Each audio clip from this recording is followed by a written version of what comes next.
बुद्ध की करुणा। एक बार बुद्ध अपने शिष्यों के साथ एक छोटे से गांव में पहुंचे। गांव के लोग बुद्ध के आगमन की खबर सुनकर बहुत खुश हुए। उन्होंने बुद्ध का स्वागत करने का निर्णय लिया। बुद्ध की शांति और करुणा की चर्चा हर जगह फैल चुकी थी। गांव के लोग उनकी बातों को सुनने के लिए उत्सुक थे। बुद्ध ने एक वृक्ष के नीचे बैठने का स्थान चुना। वहां एक छोटी सी सभा का आयोजन हुआ। गांव के लोग बड़ी संख्या में वहां एकत्र हुए। बुद्ध ने अपनी मधुर वाणी में धर्म की बातों को प्रारंभ किया। गांव के लोग तन्मयता से सुनने लगे। सभा के बीच में एक छोटा अनाथ बच्चा राहुल वहां आया। राहुल के चेहरे पर दुहक और चिंता की छाया थी। उसके कपड़े फटे पुराने और शरीर कमजोर था। वह बुद्ध के पास आया और उनके चरणों में गिर पड़ा। बुद्ध ने उसे उठाया और स्नेहपूर्वक पूछा, क्या बात है पुत्र? राहुल ने कांपते हुए स्वर में कहा, मुझे कोई अपनाने वाला नहीं है। मैं भूखा हूँ, थका हूँ और अकेला हूँ। बुद्ध ने उसे गले से लगा लिया और बोले, चिंता मत करो, सब ठीक होगा। बुद्ध ने राहुल को पास बैठाया और सभा की ओर देखा। उन्होंने कहा, यह बच्चा हमारे समाज का हिस्सा है। यह हमारा कर्तव्य है कि हम इसे अपनाएं। बुद्ध की बातों ने गांव के लोगों को सोचने पर मजबूर कर दिया। उन्होंने आगे कहा, करुणा और दया हमारे सबसे बड़े गुण हैं।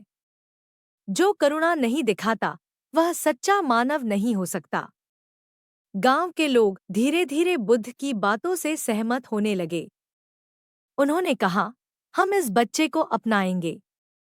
बुद्ध ने मुस्कुराते हुए राहुल की ओर देखा और कहा, देखो, तुम्हें एक नया परिवार मिल गया। गांव के लोग राहुल के लिए भोजन और वस्त्र लाए।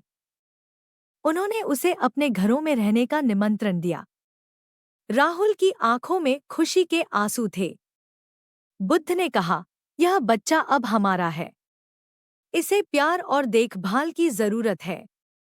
गांव के लोगों ने मिलकर राहुल की देखभाल की।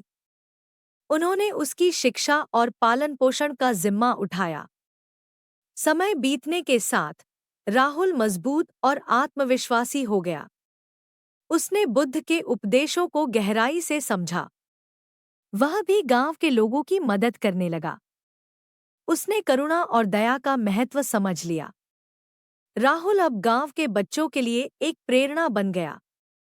वह बुद्ध के पास जाकर धन्यवाद देने के लिए पहुंचा। बुद्ध ने उसे आशीर्वाद दिया और कहा, तुम्हारा जीवन अब सार्थक हो गया है। बुद्ध ने सभा में कहा, हम सबको राहुल से सीख लेनी चाहिए। करुणा और दया हमारे जीवन को सुंदर बनाते हैं। जो दूसरों की मदद करता है, वह सच्चे अर्थों में जीवन जीता है। गांव के लोगों ने बुद्ध के संदेश को हृदय से स्वीकार किया। उन्होंने करुणा और दया को अपने जीवन का हिस्सा बना लिया। राहुल का जीवन बदल गया और वह गांव में खुशहाल रहा। गांव के लोग भी बुद्ध के उपदेशों के पालन से सुखी हो गए। बुद्ध ने अपना संदेश देकर वहां से प्रस्थान किया, लेकिन उनका संदेश और उनकी करुणा गांव के लोगों के दिलों में सदा के लिए बस गई। बुद्ध की करुणा और दया की यह कहानी हमें सिखाती है कि सच्चा सुख दूसरों की मदद करने में है। हर किसी को करुणा और दया के मार्ग पर चलना चाहिए, ताकि समाज में शांति और सुख बना रहे। इस तरह राहुल और गांव के लोगों का जीवन एक दूसरे के लिए प्रेरणा बन गया। देश युगों युगों तक गूंजता रहा। अगर आपको ये वीडियो पसंद आई हो तो हमारे चैनल को लाइक और सब्सक्राइब जरूर करें।